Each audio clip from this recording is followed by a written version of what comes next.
The soft glow of the evening sun bathed the city's skyscrapers in a warm orange hue, painting the entire urban landscape in a gentle light. Mabel Lancaster stood before the floor-to-ceiling windows of her office, gazing at the scene outside, her heart a mixture of nervousness and excitement. Today, the small advertising agency she worked for had arranged for its employees to attend a high-end business cocktail party in an attempt to secure an important advertising project.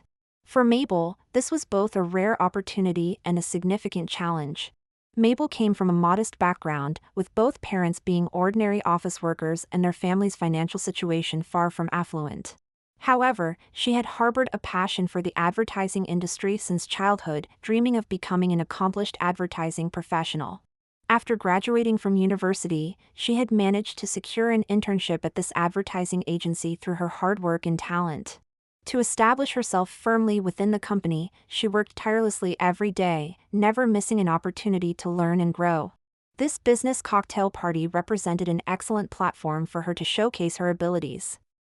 If she could help the company secure this important project at the event, her chances of transitioning from intern to full-time employee would greatly improve. Mabel changed into the cocktail dress provided by the company, a simple yet elegant black number that perfectly accentuated her slender figure. She adjusted her hair in front of the mirror, applied light makeup, and looked at her reflection, a slightly nervous but expectant version of herself. Taking a deep breath, she silently encouraged herself, "You can do this, Mabel." When Mabel arrived at the party venue, she was awestruck by the sight before her. The opulent hall was adorned with crystal chandeliers that cast a dazzling light, while elegantly dressed guests held champagne flutes, engaging in refined conversation. A faint aroma of wine and perfume permeated the air, everything exuding an air of luxury and sophistication. Mabel felt a twinge of insecurity, sensing that she didn't quite fit in with this setting. But she quickly adjusted her mindset, telling herself not to back down. She picked up a glass of champagne and began to navigate through the crowd, searching for potential clients.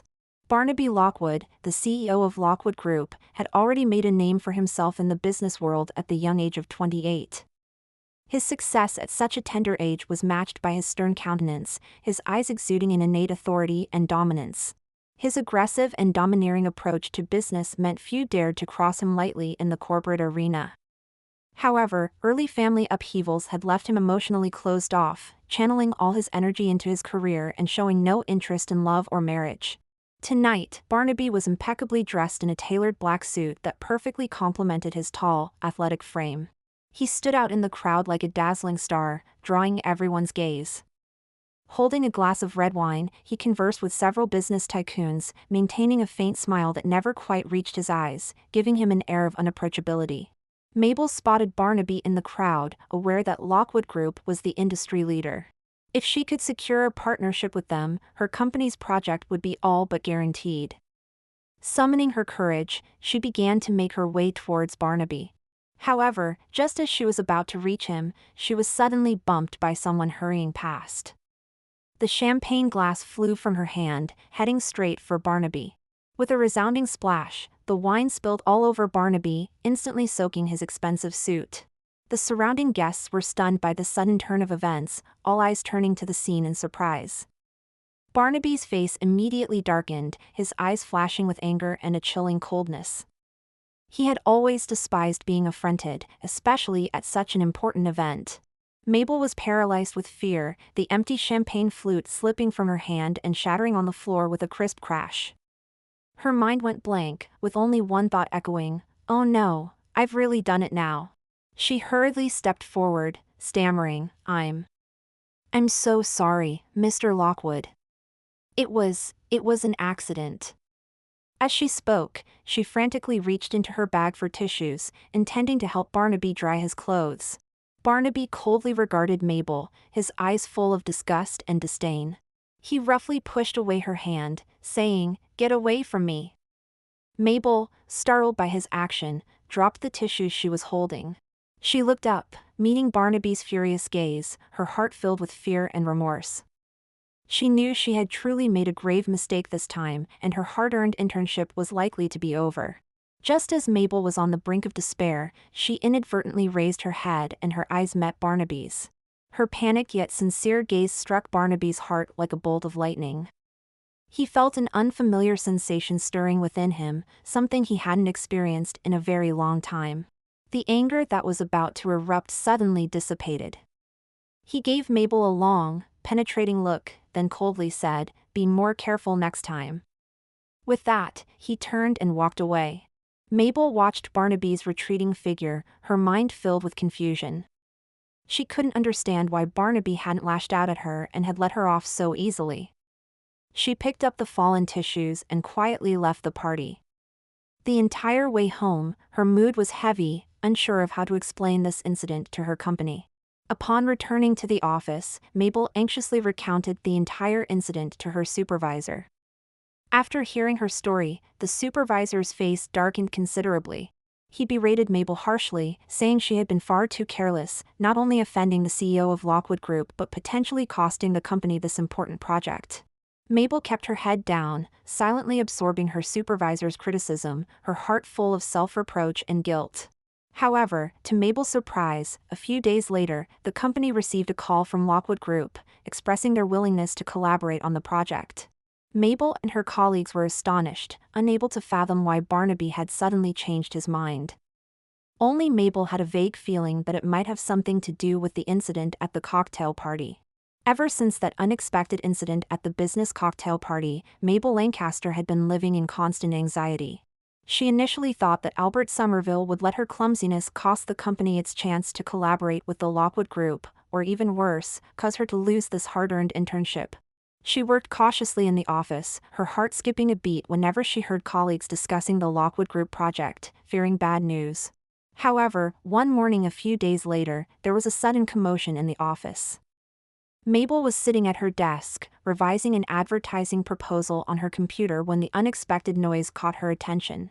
She looked up to see a group of people surrounding a tall, imposing figure as he entered the office. When she recognized the man's face, her heart skipped a beat. It was Albert Somerville. Albert strode in with confident, powerful steps, his cold gaze sweeping over everything around him. His presence was so commanding that everyone fell silent as he passed, as if time itself had frozen. Mabel's heart leapt into her throat, and she instinctively lowered her head, trying to avoid Albert's gaze while silently praying he wouldn't notice her.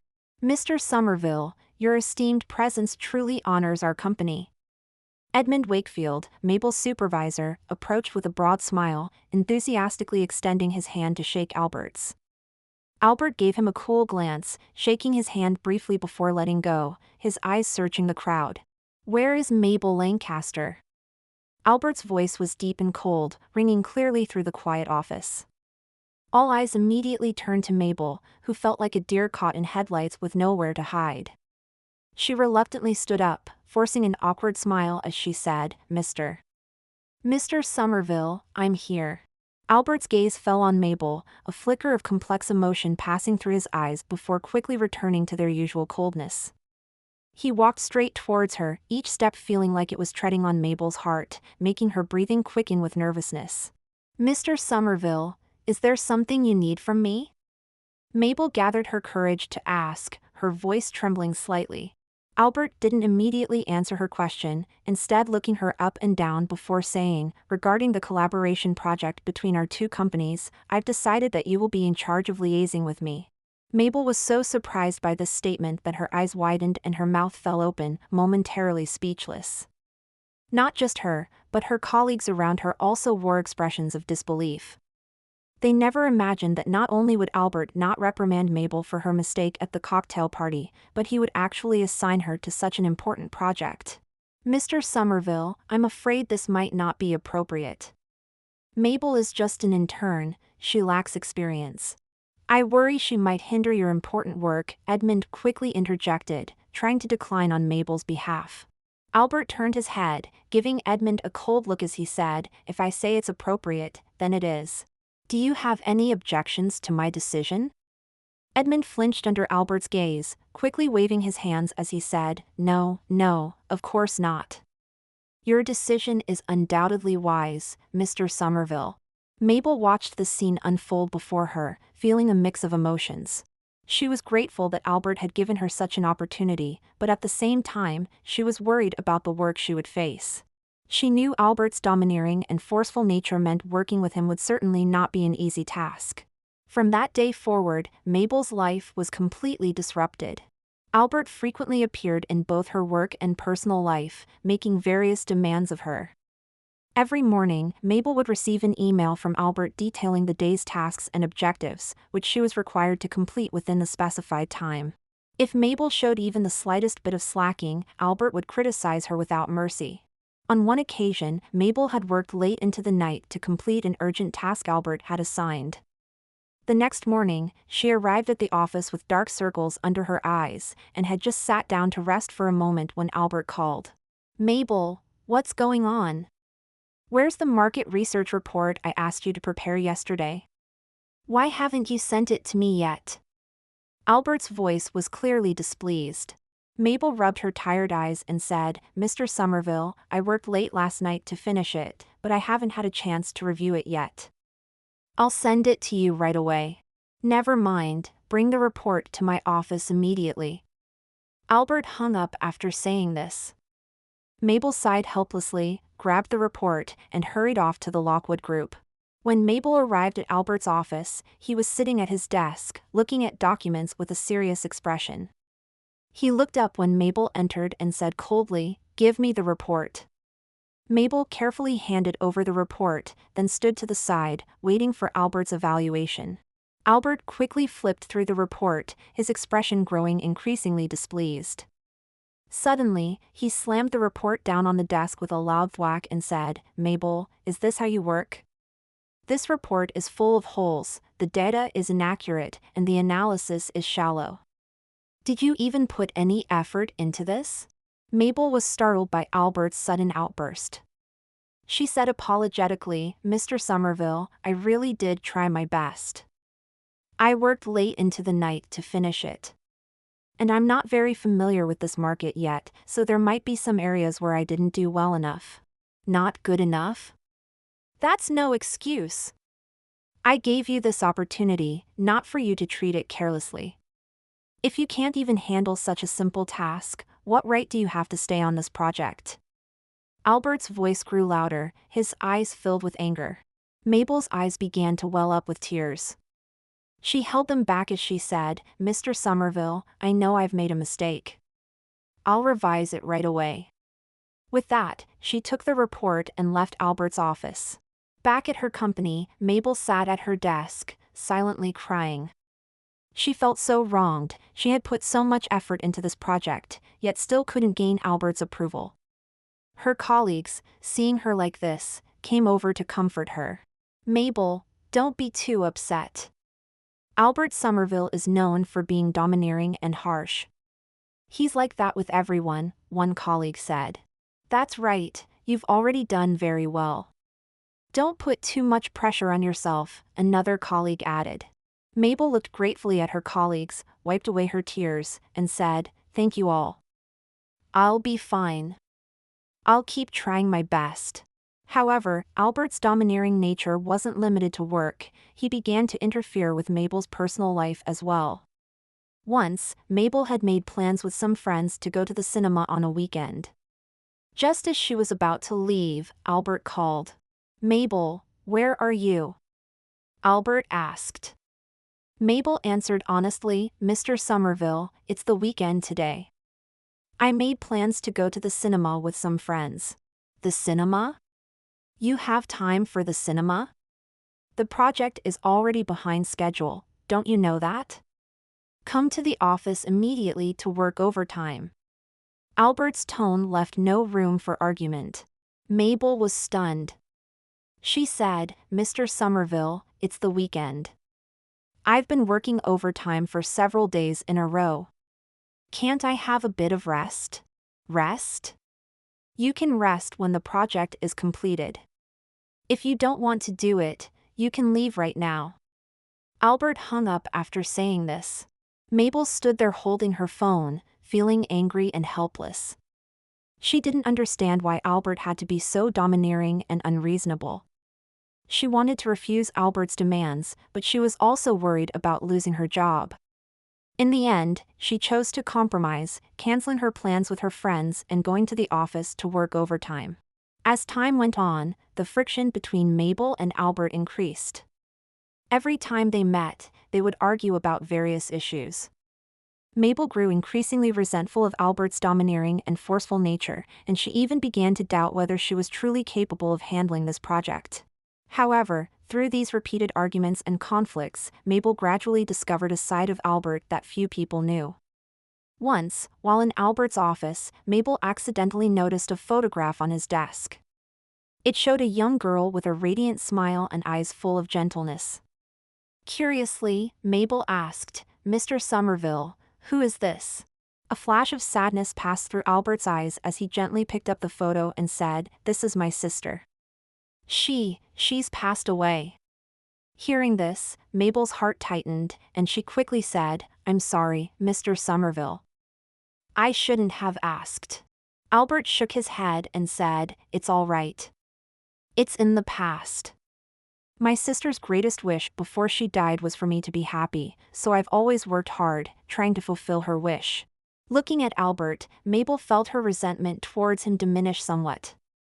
She suddenly realized that Albert's domineering and forceful nature might just be his way of protecting himself. As the collaborative project between Lockwood Group and Mabel Lancaster's company progressed, various tasks were being carried out with great urgency. To ensure the smooth development of the project, both companies decided to hold an important project discussion meeting to jointly deliberate on the future direction of work and specific plans. Mabel Lancaster had racked her brains for this meeting.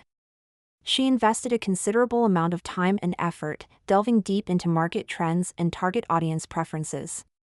Combining these insights with current popular elements, she conceived what she believed to be a highly creative advertising strategy. She eagerly prepared to present her ideas at the meeting, hoping to gain everyone's approval and contribute to the project's success. On the day of the meeting, Mabel arrived at the conference room early, arranging her meticulously prepared materials and presentation slides on the table. Her heart rate involuntarily quickened, a mix of nervousness and excitement, with a glimmer of anticipation in her eyes. Shortly after, Giles Langdon entered the room with his team.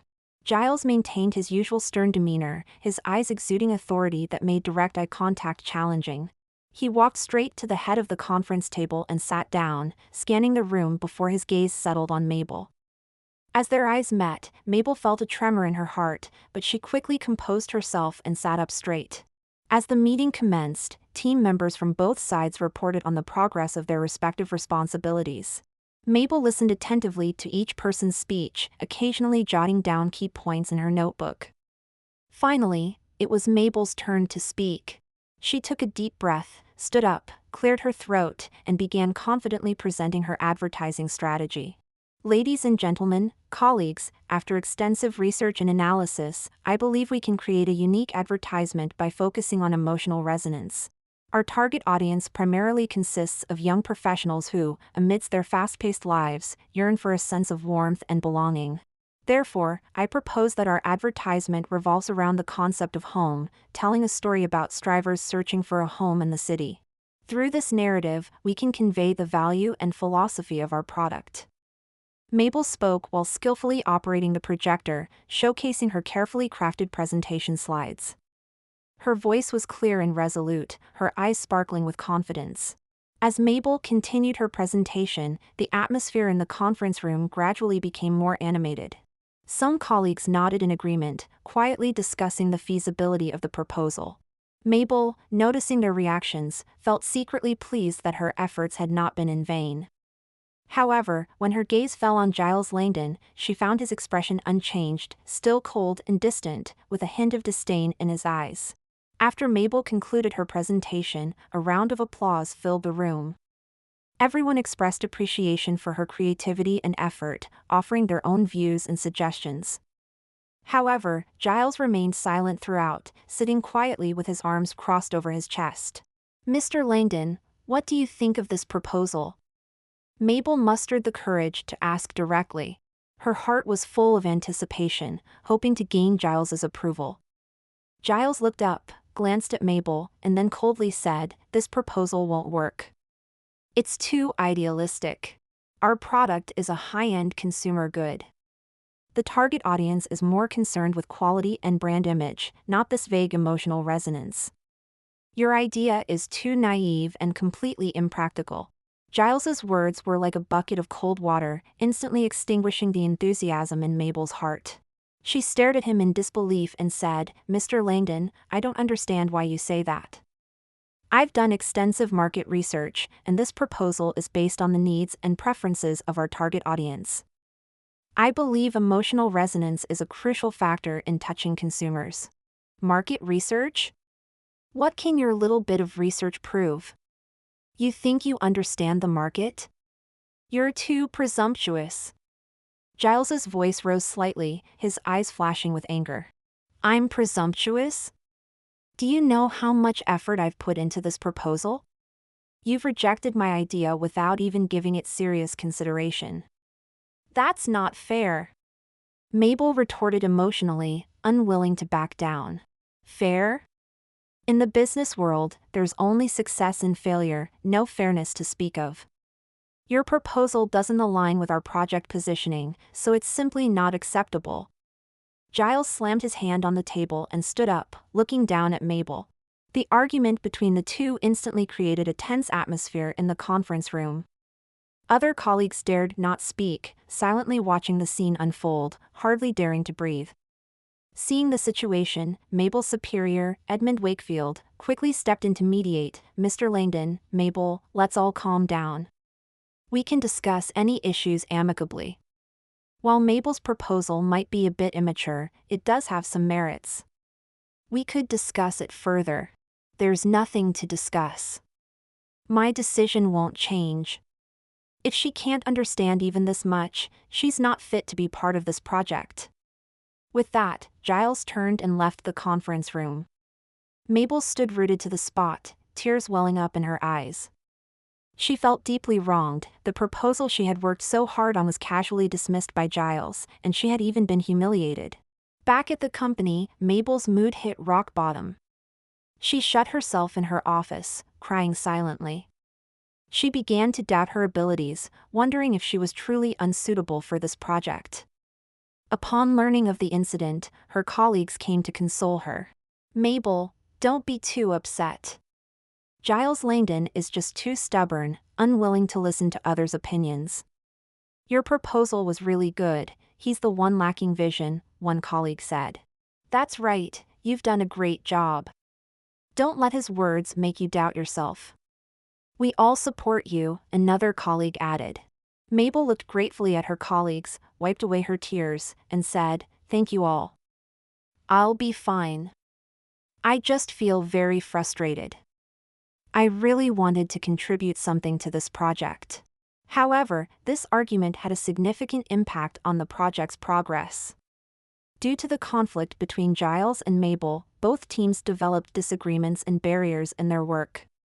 The pace of work slowed down, many issues couldn't be resolved promptly, and the project reached an impasse. Mabel's superior, Edmund Wakefield, was extremely troubled by this. He made several attempts to mediate the conflict between Giles and Mabel but without success.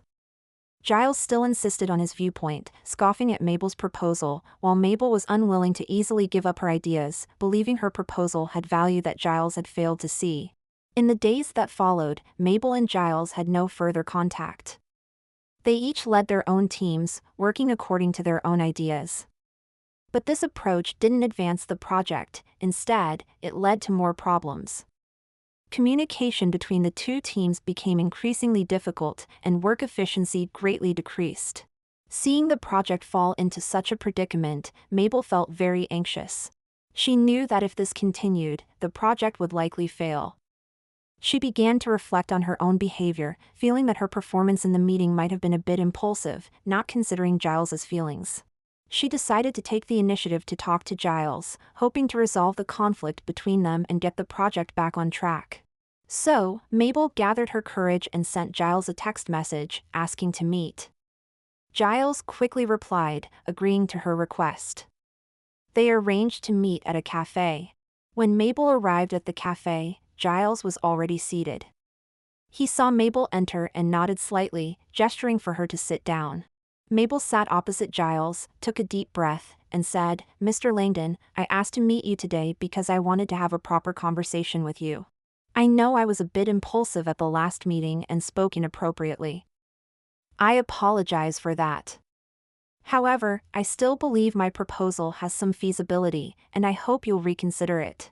Giles looked at Mabel, remained silent for a moment, then said, I've also reflected on my behavior. I admit my attitude in the meeting was a bit harsh.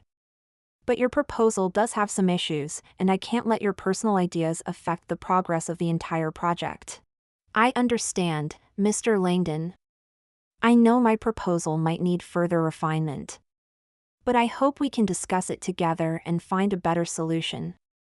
After all, our goal is the same, to make this project successful, Mabel said sincerely. Hearing Mabel's words, Giles fell into deep thought.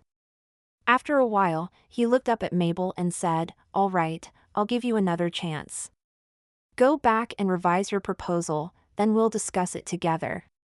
But I hope you'll take this seriously and not disappoint me again. Mabel, hearing Giles's words, felt a surge of excitement. She quickly said, Thank you, Mr. Langdon. I'll do my best. Since her temporary reconciliation with Giles Langdon at the coffee shop, Mabel Lancaster had thrown herself wholeheartedly into revising the advertising campaign proposal. She pored over countless materials, studied numerous successful case studies, and conducted more in-depth market research, working herself to the bone every day. However, despite her tremendous efforts, the revised proposal still failed to meet Giles Langdon's requirements. Giles Langdon nitpicked every detail of the proposal, offering countless suggestions for improvement. Mabel could only make adjustments according to his demands time and time again, yet after each revision, Giles Langdon would still find new issues. This left Mabel feeling utterly exhausted and discouraged, with the immense pressure from work weighing on her like a mountain, making it difficult for her to breathe. One evening, when all her colleagues had already left for home, Mabel remained alone in the office, working overtime. She sat in front of her computer, eyes fixed on the screen, fingers tapping away at the keyboard. Her desk was piled high with various documents and materials, and beside her stood an empty coffee mug, cold coffee stains still clinging to its sides. Mabel's eyes betrayed a hint of fatigue and bewilderment. She had been working overtime for several days in a row, and both her body and mind were in a state of extreme exhaustion. Looking at the campaign proposal on her computer screen, she felt a sense of helplessness and powerlessness. She didn't know how much longer she could persevere, nor whether her efforts would ever truly be recognized. Suddenly, a pitter-patter sound came from outside the window. Mabel looked up towards the window. Dark clouds had gathered in the sky, and large raindrops were falling to the ground like broken strings of pearls. The rain grew heavier, and before long, the entire city was engulfed in a curtain of rain. Mabel gazed at the downpour outside, feeling a surge of helplessness. She hadn't brought an umbrella, and her home was far from the office. If she were to go home in this rain, she would surely be drenched. She picked up her phone, intending to call a taxi, but due to the heavy rain, all nearby vehicles had already been booked, and she couldn't get a ride. Mabel sighed helplessly and sat back down in front of her computer, planning to continue working. She told herself that rather than wasting time here, she might as well do more work, perhaps even getting the proposal approved sooner. However, she found it impossible to concentrate, with the sound of rain outside and the feeling of helplessness in her heart leaving her feeling irritable and restless. Just as Mabel was feeling desperate, the office door suddenly opened. She looked up, surprised to see Giles Langdon standing in the doorway. He was somewhat damp, with a few raindrops still clinging to his hair, and he held an umbrella and a thermos in his hands. "Mr. Langdon, what are you doing here?" Mabel asked in surprise. Giles didn't answer her question, instead walking straight into the office and placing the umbrella and thermos on Mabel's desk. "Have dinner first, don't starve yourself," Giles said, his voice still low but lacking some of its usual coldness and authority. Mabel looked at the thermos on the table, feeling a warmth spreading through her heart. She hadn't expected Giles Langdon to bring her dinner at a time like this.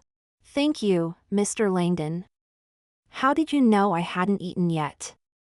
Mabel asked gratefully. Giles glanced at her and said calmly, "I was passing by your office and saw the lights were still on. I guessed you were working overtime." Mabel opened the thermos to find a hot meal inside, including her favorite beef Wellington and vegetables. Her nose tingled, and tears welled up in her eyes. For so long, she had been under immense work pressure, with no one caring about her or asking if she was tired. This small gesture from Giles Langdon made her feel a warmth she hadn't experienced in a long time. Mabel ate quietly while Giles sat nearby, watching her silently. The office was extremely quiet, with only the sound of rain outside and Mabel's eating. After a while, Mabel finished her meal and looked up at Giles, saying, "Thank you for the dinner, Mr. Langdon." Giles nodded and said, "You're welcome. I know you've been working very hard lately, and the pressure is immense. But this project is crucial for both our companies, and I can't afford to be careless. I hope you understand." Mabel looked at Giles, feeling her resentment and frustration gradually fading away. She realized that Giles's strict work requirements weren't directed at her personally, but for the success of the entire project. She nodded and said, "I understand, Mr. Langdon. I'll continue to work hard and won't let you down." Giles looked at Mabel, his eyes revealing a hint of approval. He said, "Actually, I have my own difficulties.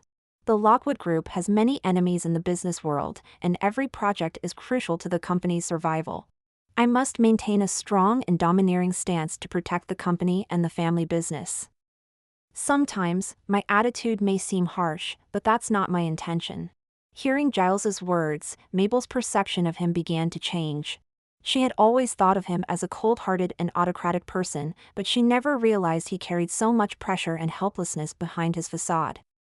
She looked at Giles and said, "Mr. Langdon, I've misunderstood you all this time. You're actually a person with flesh and blood, with feelings." Giles smiled and said, "In the business world, I can't easily show my weaknesses or emotions. But today, seeing you working alone in the office and encountering this heavy rain, I couldn't help but worry." Mabel felt a surge of emotion, and as she looked at Giles, she suddenly noticed a hint of tenderness in his eyes. This was the first time she had seen such a gentle side of Giles Langdon, and her heart began to race involuntarily. The two sat quietly in the office, listening to the sound of rain outside. At that moment, the distance between them seemed to have shortened considerably. Mabel no longer saw Giles as an unapproachable figure, and Giles no longer viewed Mabel as a naive young girl. After a while, the rain gradually subsided. Giles stood up and said, "It's getting late. Let me drive you home."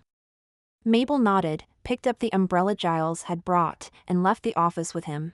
On the way home, they walked side by side. The streetlights cast their long shadows on the wet ground. Mabel's heart was filled with warmth and joy, feeling that something subtle had changed in her relationship with Giles. When they reached Mabel's building, Giles stopped and said, "Go on up and get some rest." Mabel looked at Giles and said, "Mr. Langdon, thank you for your company and concern tonight. I'll work hard and won't let you down." Giles nodded and said, "Good, I believe in you. Contact me anytime if you have any problems." With that, he turned and left. Mabel watched Giles's retreating figure, her heart unable to calm down for a long time. From that day on, the relationship between Mabel and Giles became much more harmonious.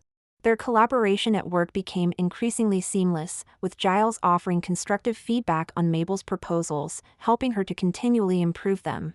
Mabel, in turn, worked even harder, hoping to impress Giles with her actions and dedication.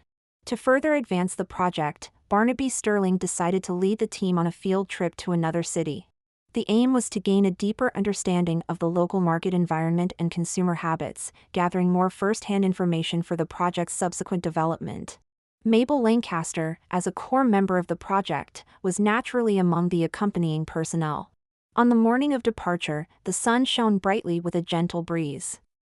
Mabel arrived at the airport early, feeling both excited and expectant. This was her first time participating in such an important field research activity. She knew how rare this opportunity was and silently resolved to perform well and contribute her efforts to the project. Shortly after, Barnaby Sterling also arrived at the airport. He was dressed in a crisp, smart suit, standing tall with an air of innate confidence and composure. Upon seeing Mabel, he gave a slight nod, a faint smile appearing on his face. Mabel returned the smile, feeling an inexplicable joy welling up inside her. On the plane, Mabel and Barnaby sat in adjacent seats. They admired the beautiful scenery outside the window while exchanging views and expectations about the upcoming research. Mabel discovered that Barnaby not only had excellent insights and keen observations in work but also possessed rich life experiences and a wide range of interests. Their conversation expanded from project development to music, films, literature, and various other fields. The two found themselves increasingly engrossed in conversation, seemingly with endless topics to discuss. After several hours of flight, they finally reached their destination. As soon as they disembarked, the research team immediately threw themselves into work. They visited local shopping centers, supermarkets, and advertising agencies, engaging in in-depth exchanges and discussions with many industry insiders. Mabel carefully recorded every detail, not missing any useful information. Barnaby quietly observed her every move from the side, his eyes revealing a hint of admiration and approval. The research work over the next few days was intense yet fulfilling, and the relationship between Mabel and Barnaby unknowingly became closer. They tasted local delicacies together, appreciated beautiful scenery, and their understanding of each other deepened. Mabel found that her feelings for Barnaby were subtly changing. She no longer saw him merely as a work partner but began to develop a special affection for him. However, beautiful moments are always fleeting. On the evening before the research work was about to conclude, an unexpected incident occurred. Mabel and Barnaby decided to visit a remote village alone to collect some final data. The vehicle they were traveling in was driving along a rugged mountain road, surrounded by darkness, with only the headlights illuminating the path ahead. Suddenly, the vehicle jolted violently and came to a stop. After the driver got out to check, he regretfully informed them that a tire had burst, and there was no repair station nearby. They could only wait for rescue. Mabel and Barnaby sighed helplessly and had no choice but to get out of the car and wait. The night in the mountainous area was particularly cold, with howling winds blowing past. Mabel couldn't help but shiver. Seeing this, Barnaby unhesitatingly took off his coat and draped it over Mabel's shoulders. Mabel looked at him gratefully, feeling a warmth spreading through her heart. Just then, a group of strangers suddenly emerged from the woods by the roadside. They were carrying clubs, their eyes revealing a hint of malice. Mabel's face turned pale with fright, and she instinctively hid behind Barnaby. He gripped Mabel's hand tightly, shielding her behind him while vigilantly eyeing the strangers before them. "Who are you? What do you want?" Barnaby asked coldly. The leader of the group sneered and said, "If you're smart, hand over all your money and valuables. Otherwise, don't blame us for being impolite." Mabel's heart was filled with fear. She tightly grasped Barnaby's hand, her body trembling uncontrollably. Barnaby gently patted her hand, signaling her not to be afraid. Then, he stepped forward and said, "You'd better not do anything rash, or you'll regret it." The group of strangers were not intimidated by Barnaby's words.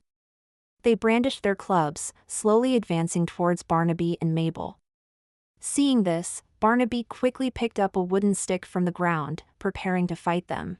Just as the conflict was about to erupt, Barnaby suddenly pushed Mabel aside forcefully, then charged towards the group of strangers. He swung the wooden stick, engaging in a fierce battle with them. Mabel watched as Barnaby fought desperately to protect her, her heart both moved and worried. She wanted to step forward to help but feared she would become a burden to Barnaby. Under Barnaby's valiant resistance, the group of strangers gradually began to falter. Seeing the situation turn unfavorable, they turned and fled. Barnaby, breathing heavily, slowly walked back to Mabel. His face and hands had some scratches, but he paid no attention to them. He looked at Mabel and asked concernedly, "Are you all right? Are you hurt?" Mabel looked at Barnaby's injured state, tears welling up in her eyes. She shook her head and said, "I'm fine, Mr. Sterling, but you're hurt." Barnaby gently wiped away the tears on Mabel's face and said, "I'm fine. As long as you're safe, that's all that matters." With that, Barnaby pulled Mabel tightly into his embrace. Mabel leaned against Barnaby's chest, feeling an unprecedented sense of security. Her heart began to race involuntarily, a strong emotion surging within her. She knew that she had fallen deeply in love with the man before her. After a while, the rescue vehicle finally arrived. They took Barnaby and Mabel back to the hospital in the city center, where Barnaby's wounds were treated. At the hospital, Mabel stayed by Barnaby's side, taking care of him attentively. Barnaby looked at Mabel, his heart also filled with emotion. He realized that his feelings for Mabel had also transcended the ordinary relationship between colleagues. After returning from an out-of-town business trip, the atmosphere between Mabel Lancaster and Barnaby Sterling became increasingly delicate. Whenever their eyes met at work, they would unconsciously feel a hint of shyness and sweetness. Finally, on a moonlit night, Barnaby gathered his courage and confessed to Mabel on the rooftop of their company. His eyes were full of deep affection, and his voice was low and gentle. "Mabel, being with you these past few weeks has brought me a happiness and warmth I've never experienced before. I don't want to miss this chance with you. Would you be my girlfriend?" Mabel's eyes sparkled with tears of emotion, and she nodded firmly, saying softly, "Yes, I would." And so, they officially began their romantic relationship. After becoming a couple, Mabel and Barnaby felt as if they were in a world filled with sweetness. Barnaby, who was usually domineering and assertive in the business world, became gentle and attentive in front of Mabel, caring for her in every way. Every morning, he would personally prepare a hearty breakfast for Mabel and deliver it to her doorstep, only leaving satisfied after watching her finish it. Mabel, in turn, would brew a cup of hot tea for Barnaby after his busy day, listen to him talk about his work troubles, and offer him the warmest comfort. On weekends, Barnaby would always find ways to take Mabel to interesting places. They went to the seaside together, strolling on the golden sand, feeling the sea breeze, and listening to the waves lapping against the shore. Barnaby would hold Mabel's hand as they collected seashells, then give her the prettiest one he found, saying, "This shell is just like you, unique and beautiful." Mabel would happily accept the shell, carefully putting it in her bag as if it were the most precious treasure in the world.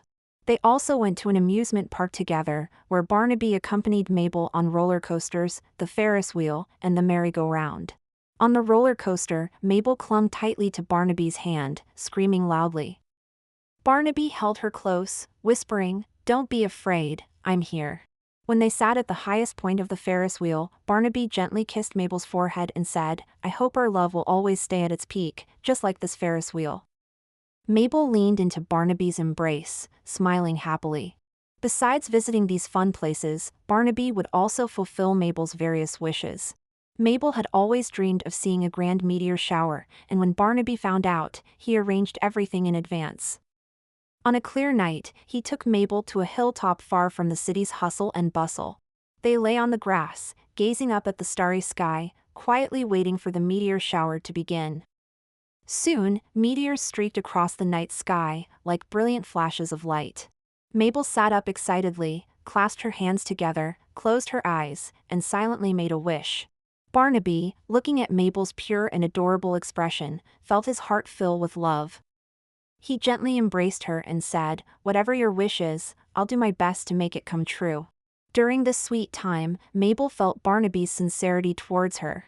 She felt like the happiest person in the world, immersed in the sweetness of love every day. However, happy times are always fleeting, and their relationship soon faced a huge challenge. When Barnaby's family learned about his relationship with Mabel, they strongly opposed it. They believed that Mabel's ordinary background made her unworthy of Barnaby and would affect the reputation and interests of the Sterling family. Barnaby's parents talked to him several times, demanding that he break up with Mabel, or else they would take measures to prevent them from being together. Barnaby firmly disagreed, telling his parents that he loved Mabel and wouldn't give her up for any reason. At the same time, Barnaby's business rivals also learned about his relationship with Mabel. They saw this as an opportunity to strike at Barnaby, so they began various malicious competitions and suppression against Lockwood Group in the business world. They spread rumors, defamed Lockwood Group's reputation, and even tried to sabotage some important projects the group was undertaking. To deal with these crises, Barnaby had to invest a lot of time and energy, and he spent less and less time with Mabel. Mabel, seeing Barnaby exhausted every day, felt very distressed. She wanted to help him but didn't know how. She began to doubt whether she was truly a burden to Barnaby and whether she should leave him so he could focus on dealing with the family and business crises. It was at this time that Barnaby's ex-girlfriend, Winifred Seabright, suddenly appeared. Winifred was a beautiful and proud woman who had once been in a relationship with Barnaby, but they had broken up for some reason. When Winifred learned that Barnaby was with Mabel, she was filled with jealousy and resentment. She decided to win Barnaby back and make Mabel disappear from his side. Winifred began to appear frequently around Barnaby, always finding excuses to get close to him and show concern. She deliberately flaunted her past with Barnaby in front of Mabel, trying to create misunderstandings. Seeing Winifred and Barnaby together, Mabel felt very sad and insecure. She began to doubt whether Barnaby still loved her. One evening, Mabel was waiting for Barnaby to finish work outside the company building. Suddenly, she saw Winifred walking out of the company arm in arm with Barnaby, chatting and laughing. Mabel felt a sharp pain in her heart and turned to leave, but Barnaby called out to her. Seeing Mabel, Barnaby quickly broke free from Winifred's arm and hurried to explain to Mabel, "Mabel, let me explain, it's not what you think." Mabel looked at Barnaby, tears welling up in her eyes, and said, "Then what is it?" "You two looked very intimate." Barnaby sighed helplessly and said, "Winifred just came to discuss some work matters. There's nothing between us anymore. You have to believe me." Mabel looked at Barnaby's sincere eyes, feeling somewhat wavering. She didn't know whether to believe his words. Just then, Winifred walked over. She looked at Mabel and said with a cold smile, "Mabel, don't fool yourself. Barnaby loves me, he's just temporarily infatuated with you. You're not good enough for him, you should leave him sooner rather than later." Hearing Winifred's words, Mabel felt very angry. She looked at Winifred and said, "Winifred, don't try to sow discord here. My relationship with Barnaby isn't something you can destroy with a few words." With that, Mabel turned and ran away. Barnaby wanted to chase after her but was stopped by Winifred. He looked at Winifred angrily and said, "Winifred, stop pestering me. I don't love you anymore, Mabel is the only one in my heart. If you continue like this, don't blame me for being unkind." With that, Barnaby shook off Winifred's hand and ran after Mabel. Barnaby found Mabel in the park, sitting on a bench crying silently. He walked over, gently embraced her, and said, "Mabel, I'm sorry, it's my fault for letting you suffer. You must believe me, you're the only one I love, and that has never changed." Mabel leaned into Barnaby's embrace, crying as she said, "Barnaby, I'm really afraid of losing you. I know I come from an ordinary background and don't match up to you. I worry that your family and friends won't accept me." Barnaby gently lifted Mabel's chin, looked into her eyes, and said, "Mabel, don't think like that. In my eyes, you're the most perfect girl in the world. I don't care about your background, I only care about you. I will persuade my family to accept you. As for Winifred, you don't need to worry, I'll handle my relationship with her. You just need to trust me, okay?" Mabel looked at Barnaby's determined eyes, and the doubts in her heart gradually dissipated. She nodded and said, "Okay, I trust you." After the incident outside the company building last time, although Mabel Lancaster chose to trust Barnaby Sterling, Winifred Seabright's appearance was like a thorn deeply embedded in her heart. Despite Barnaby's repeated assurances that he and Winifred had no relationship whatsoever, Mabel still felt a lingering unease deep inside. She couldn't help but recall Winifred's haughty demeanor and the provocative words she had spoken. Winifred, however, did not curb her behavior despite Barnaby's warnings. On the contrary, after returning to England, she became even more determined to win Barnaby back. She believed that Mabel was nothing but a girl from an ordinary background, completely unworthy of being with Barnaby, and that only she was truly suitable for him. Thus, Winifred began to intensify her efforts to get close to Barnaby, trying every means possible to sabotage his relationship with Mabel. One day, Mabel went to the Lockwood Group as usual to have lunch with Barnaby. When she entered his office, she saw Winifred sitting in front of Barnaby's desk, and the two seemed to be discussing something. Mabel's steps faltered, and a wave of displeasure washed over her. Suppressing her dissatisfaction, she walked in with a forced smile. "Barnaby, I'm here. Shall we go for lunch?" Mabel tried to keep her voice light and natural. Seeing Mabel enter, Barnaby's face immediately lit up with a smile. He stood up and said, "Mabel, you're here. Just a moment, I'm almost done talking with Winifred." Winifred, upon seeing Mabel, flashed a look of disdain in her eyes, but quickly replaced it with an enthusiastic expression. She smiled at Mabel and said, "Mabel, perfect timing. Barnaby and I were just reminiscing about our wonderful times together. Did you know? We've been to so many romantic places together. Those memories are truly precious." As she spoke, Winifred took out a photo album from her bag, flipped to a page, and handed it to Mabel. It showed a picture of Barnaby and Winifred on a beach holiday, both smiling happily. Mabel looked at the photo, feeling a sharp pain in her heart. Fighting back tears, she returned the album to Winifred and said, "What's past is past. Barnaby loves me now." Winifred gave a cold laugh and said, "Is that so? Mabel, do you really think Barnaby will love you forever? You're just a novelty to him. When he gets bored of you, he'll come back to me." Hearing Winifred's words, Barnaby's face darkened. He said to Winifred, "Winifred, you've gone too far. I've told you many times, it's over between us. Please stop pestering me and stop hurting Mabel." Winifred, however, was unfazed. She looked at Barnaby and said, "Barnaby, you're saying this now because you haven't realized your true feelings yet. One day, you'll see that I'm the only one who's right for you." Mabel didn't want to hear any more of Winifred's words. She took Barnaby's hand and said, "Barnaby, let's go. I don't want to listen to her nonsense anymore." Barnaby nodded and left the office with Mabel. On the way to the restaurant, Mabel remained silent. Barnaby noticed her unusual behavior and asked concernedly, "Mabel, what's wrong? Did Winifred's words upset you?" "Don't mind what she said, she's just trying to drive a wedge between us."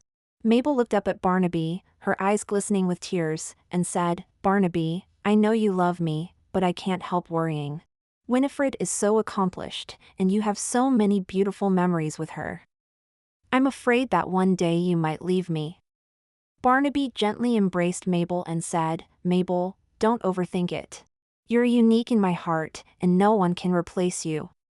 You're the one I love, and that will never change." Mabel leaned into Barnaby's embrace, feeling slightly reassured.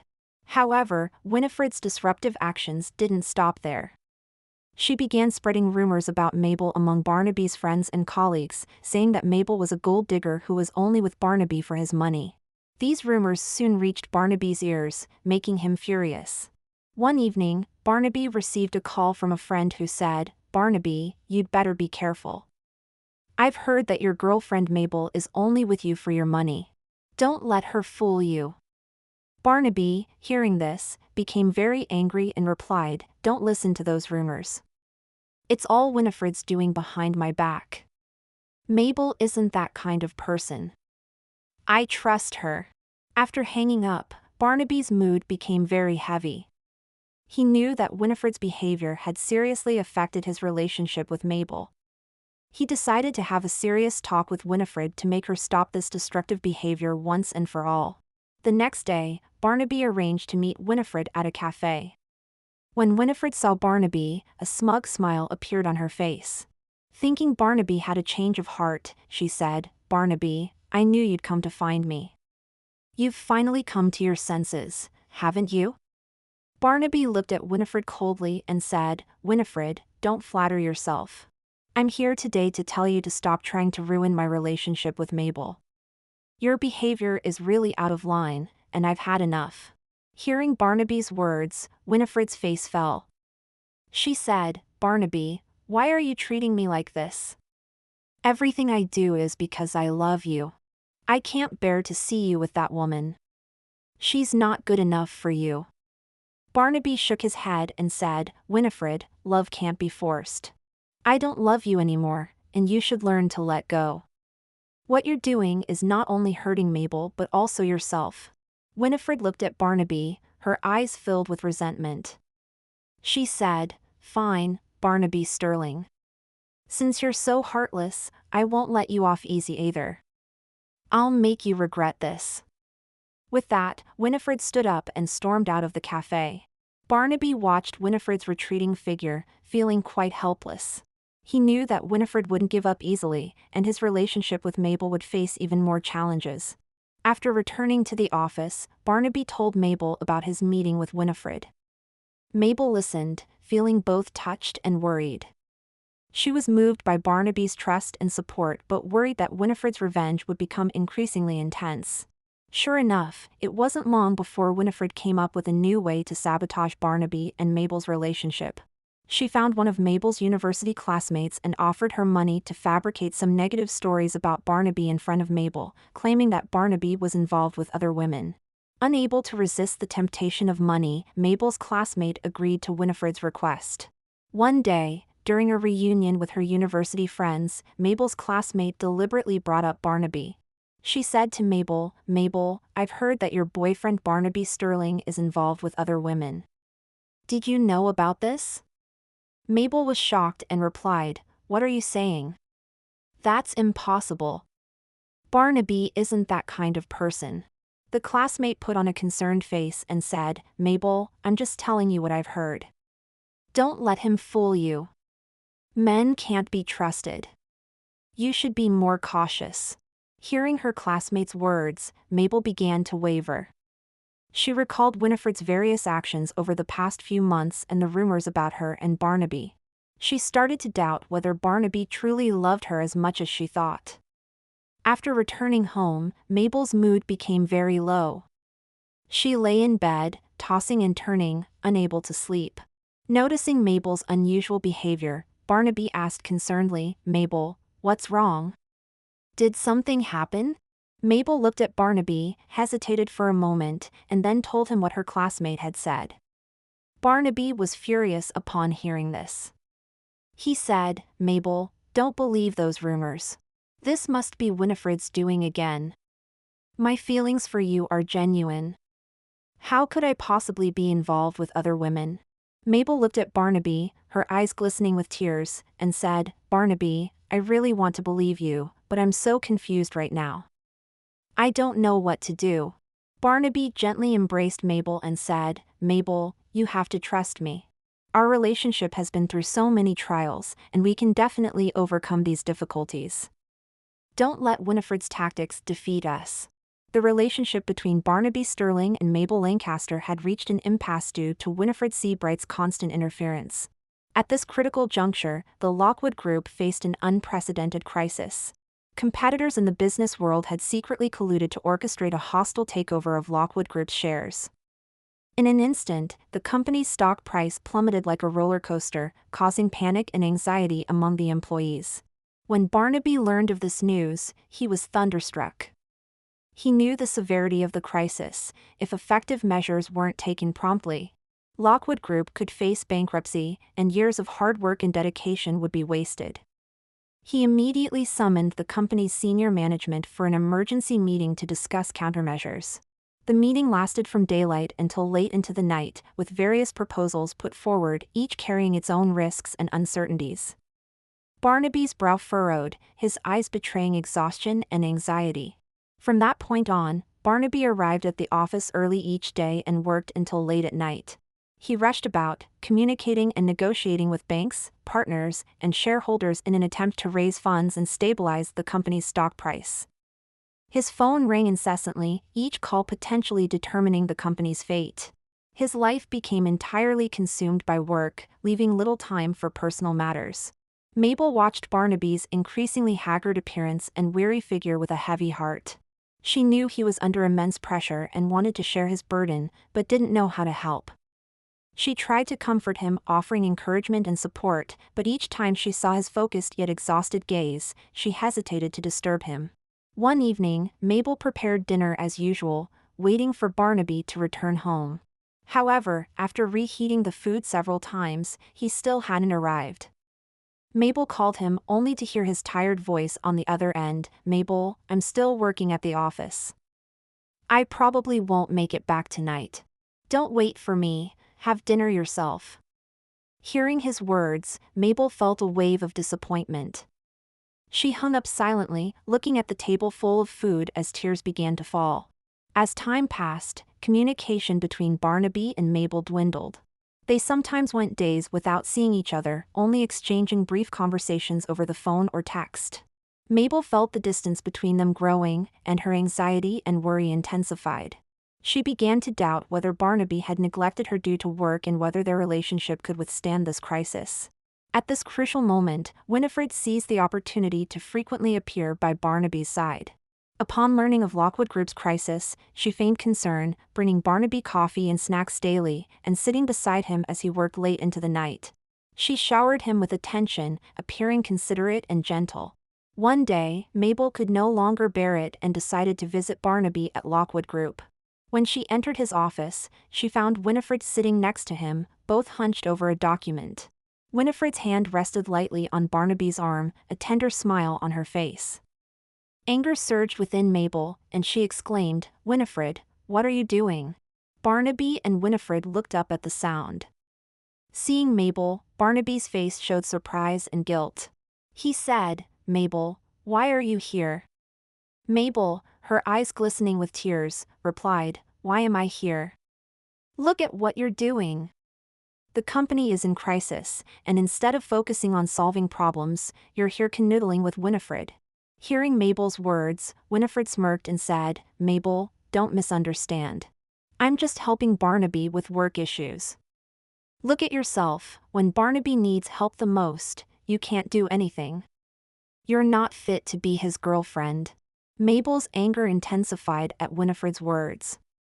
She turned to Barnaby and said, "Barnaby, are you just going to let her talk nonsense like this? Have you forgotten about our relationship?" Barnaby sighed helplessly and said, "Mabel, don't be angry. Winifred is just helping me, she doesn't mean anything by it. The company is facing a major crisis, and I need to focus on solving problems. I don't have time to explain everything to you right now. Please go home, and we'll talk properly once I'm less busy." Mabel felt utterly disappointed by Barnaby's response. She looked at him and said, "Fine, Barnaby, if that's how you want it, I'll leave. I hope you won't regret this." With that, she turned and left the office. Watching Mabel's retreating figure, Barnaby felt deeply pained. He knew his words might have hurt her, but he truly didn't have the time or energy to deal with their relationship issues at the moment. He could only temporarily set aside his feelings and devote himself entirely to handling the company's crisis. In the days that followed, Barnaby continued to work tirelessly to resolve the company's crisis. He rushed about, trying every possible solution, but the company's situation showed no significant improvement. The stock price continued to fall, and shareholders' confidence waned. Barnaby felt as if he were sinking into a bottomless abyss, unable to extricate himself. Back at home, Mabel remained in low spirits. She followed the news about Lockwood Group daily, watching the company's stock price plummet and feeling increasingly worried. She wanted to call Barnaby and ask about his situation but feared disturbing him. She could only silently pray for him, hoping he would successfully navigate this crisis. One night, Mabel came across negative news about Lockwood Group online. The article claimed that Lockwood Group was in dire straits, Barnaby was powerless to save it, and the company was on the brink of bankruptcy. Shocked by this news, Mabel couldn't believe it was true but worried about the impact it might have on Barnaby. She decided to call him and find out what was really happening. When the call connected, Mabel heard Barnaby's exhausted voice. She asked, "Barnaby, is the news online true? Is the company's situation really that bad?" Barnaby was silent for a moment before responding, "Mabel, the situation is indeed very bad. But I won't give up. I'll find a way to save the company." Hearing Barnaby's words, Mabel's heart ached for him. She said, "Barnaby, don't push yourself too hard. Take care of your health. No matter what happens, I'll always support you." Barnaby felt a warmth spread through him at Mabel's words. He said, "Mabel, thank you. Your words give me the strength to keep going. Once I've resolved this crisis, we'll be together properly, and never part again." As days passed, Mabel Lancaster tried her best to adjust her attitude, attempting to give Barnaby Sterling enough trust and support. However, Winifred Seabright's presence remained like a ticking time bomb, ready to detonate the insecurity deep within her heart at any moment. She often recalled Winifred's provocative demeanor and her past with Barnaby. These thoughts, like demons, constantly gnawed at her inner peace. One day, Mabel's company held a business negotiation meeting with a partner at a high-end hotel due to work requirements. As one of the project leaders, Mabel arrived at the hotel early. The negotiation went very smoothly, and Mabel's performance at the meeting was unanimously praised by the partners. After the meeting, feeling a bit tired, Mabel went to the hotel garden for a walk to relax her mind. Sunlight filtered through the gaps in the leaves, creating patches of dappled light on the ground. Mabel strolled along the garden path, breathing in the fresh air, her mood gradually calming. Just as she was about to turn back to the hotel, she suddenly heard a familiar laugh. Looking in the direction of the sound, she saw Winifred sitting with Barnaby in a nearby gazebo, chatting and laughing intimately. Winifred's hand rested lightly on Barnaby's arm, her face beaming with a radiant smile, while Barnaby didn't refuse, just smiling as he looked at Winifred. Mabel felt her world crumble in an instant. Her footsteps involuntarily halted, her eyes fixed on the two in the gazebo, tears welling up in her eyes. How could this be? Mabel's voice trembled, her heart filled with despair and anger. She couldn't believe her eyes. Barnaby, whom she had always loved deeply, was being so intimate with Winifred at this moment. She recalled Barnaby's coldness towards her lately, remembered Winifred's various provocative behaviors, and everything rushed to her mind at once. Mabel felt like a fool, always kept in the dark. She had always believed in Barnaby's feelings for her, always quietly supporting him, but he was doing this behind her back. Her heart was filled with the pain of betrayal. She couldn't bear it anymore. Mabel turned to leave, but her legs felt as heavy as lead, each step incredibly difficult. Fighting back tears, she stumbled out of the garden. Back at the hotel, she made a quick excuse and hastily left the negotiation venue. On her way home, images of Winifred and Barnaby's intimacy kept flashing through Mabel's mind, her heart feeling as if it had been stabbed by a knife. When she got home, she locked herself in her room and cried her heart out on the bed. She didn't know how long she cried, but even when her tears dried up, the pain in her heart hadn't lessened at all. Meanwhile, Barnaby was completely unaware that Mabel had seen him with Winifred. The reason he met Winifred in the hotel gazebo was that she claimed to have an important lead about resolving the Lockwood Group's crisis. Although Barnaby was wary of Winifred, he decided to hear what she had to say for the company's benefit. In the gazebo, Winifred deliberately acted very intimate, trying to get Barnaby's attention. But Barnaby, focused solely on the company's crisis, didn't notice Winifred's intentions. He listened attentively to Winifred's account, hoping to find a solution to the problem. When Barnaby finished talking with Winifred and returned to the company, he found several missed calls from Mabel. A sense of unease welled up in him, and he quickly called her back. However, the call went unanswered. Barnaby began to worry. He sent Mabel a few text messages asking if something had happened, but still received no reply. Barnaby had a vague feeling that Mabel might have misunderstood something. He decided to go to Mabel's house after work to explain things to her. After work, Barnaby rushed to Mabel's house and rang the doorbell, but no one answered. Barnaby grew more anxious. He kept knocking on the door, calling out loudly, "Mabel, are you home?" "It's Barnaby, please open the door." After a while, the door finally opened. Mabel stood in the doorway, her eyes swollen, traces of tears still on her face. She looked at Barnaby, her eyes full of coldness and disappointment. Seeing Mabel like this, Barnaby felt a pang in his heart. He said, "Mabel, what's wrong? Why didn't you answer my calls? Did something happen?" Mabel gave a cold laugh and said, "Barnaby Sterling, why are you pretending to be confused? I saw you with Winifred. Why did you betray me?" Hearing Mabel's words, Barnaby was startled. He quickly explained, "Mabel, you've misunderstood. I was with Winifred only to discuss company matters. She claimed to have a lead on solving the company's crisis, that's why I met her. There's really nothing between us." Mabel wouldn't listen to Barnaby's explanation. She angrily said, "Do you think I'd believe you? I saw with my own eyes how intimate you were together." Winifred's hand was on your arm. "Stop lying to me." Barnaby, seeing the determination in Mabel's eyes, knew it would be difficult to make her believe him right away. He sighed helplessly and said, "Mabel, I know you won't believe anything I say right now. But please trust me, I have no feelings for Winifred at all. You're the only one in my heart. Give me one more chance to explain everything to you slowly, all right?" Mabel shook her head and said, "Barnaby, I've had enough. All this time, you've been ignoring me and entangling with Winifred. I don't want to go on like this anymore. Let's break up." Hearing Mabel say the words break up, Barnaby felt as if his heart had been violently wrenched. He quickly said, "Mabel, don't be rash. Our relationship has been through so many trials. How can we just break up like this? Give me a little more time. I promise I'll sort out my relationship with Winifred and make you trust me again." Mabel looked at Barnaby, tears flowing again. She said, "Barnaby, I've given you many chances, but you've disappointed me time and time again. I don't want to go on suffering like this. Let's break up." With that, Mabel forcefully closed the door, shutting Barnaby out. Meanwhile, when Winifred learned that the misunderstanding between Mabel and Barnaby had deepened, she was secretly delighted. She felt her plan was succeeding step by step, and if she continued to work hard, she would definitely be able to win Barnaby back. So, she began to appear more frequently around Barnaby, showing concern for him, trying to make him completely forget about Mabel.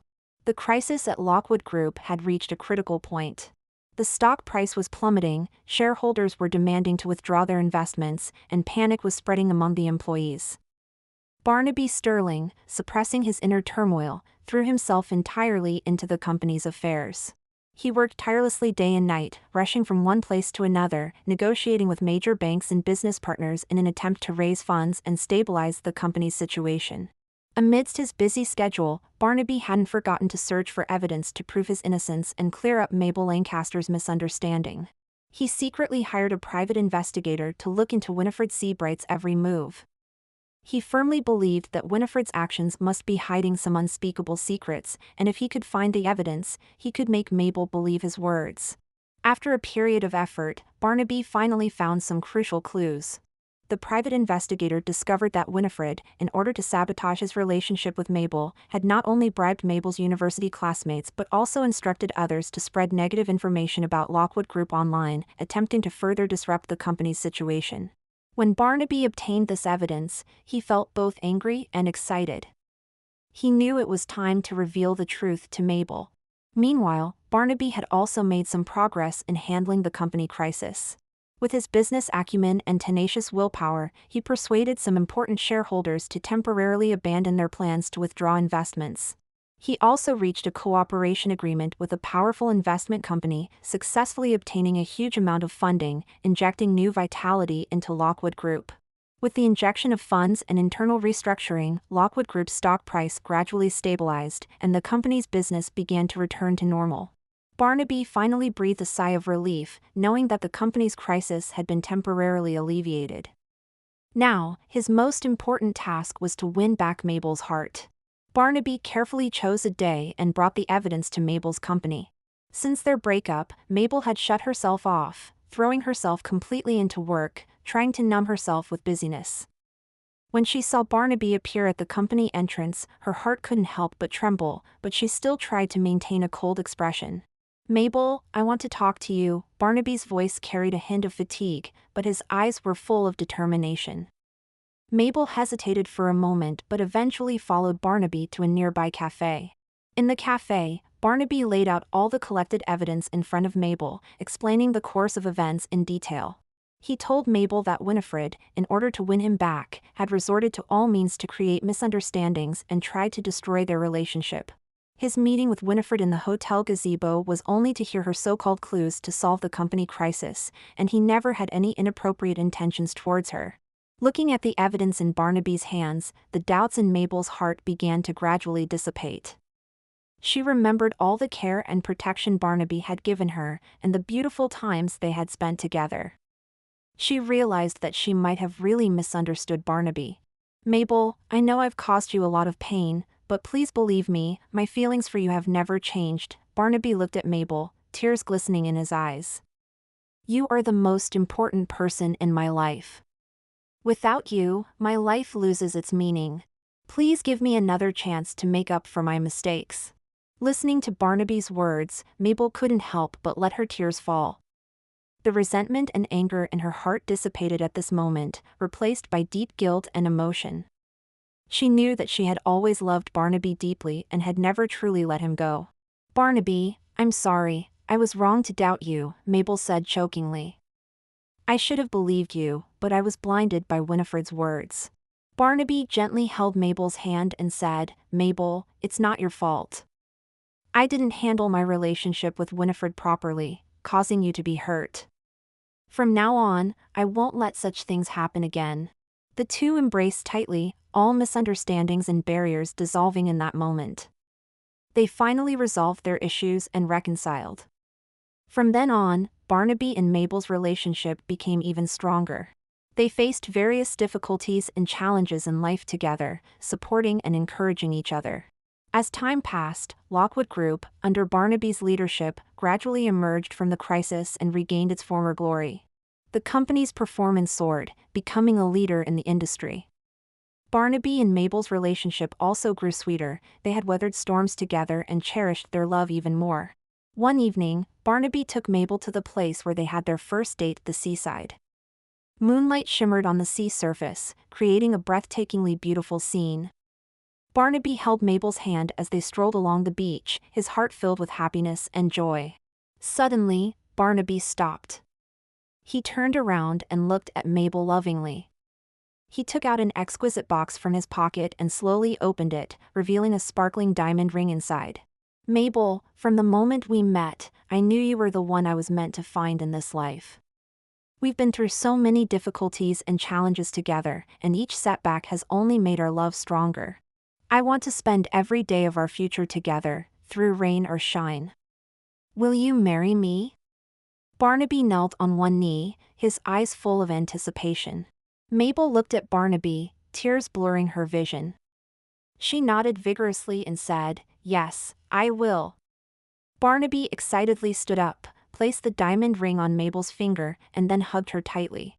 Under the moonlight, their silhouettes clung closely together, as if the whole world had been reduced to just the two of them. Their love story had finally reached a happy and perfect ending. Soon after, Barnaby and Mabel held a grand wedding.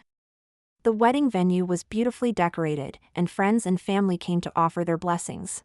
Mabel wore a pristine white wedding gown, looking like a beautiful princess. Barnaby, in his sharp suit, looked handsome and dashing. Hand in hand, they made their lifelong vows in front of everyone. After the wedding, Barnaby and Mabel lived a happy and fulfilling life. They managed their family together and worked hard towards their future dreams. Barnaby remained the formidable business tycoon in the corporate world, but in front of Mabel, he was always the gentle, caring, and attentive lover. With Barnaby's support, Mabel realized her dream in advertising, becoming an excellent advertising professional. Their love story became a beautiful tale on everyone's lips. Whenever someone asked about their love experience, Barnaby and Mabel would look at each other and smile, their eyes full of happiness and sweetness. They knew that their love was so strong because they trusted each other, supported each other, and had gone through every stage of life together. And their story would continue to be written, forever and ever.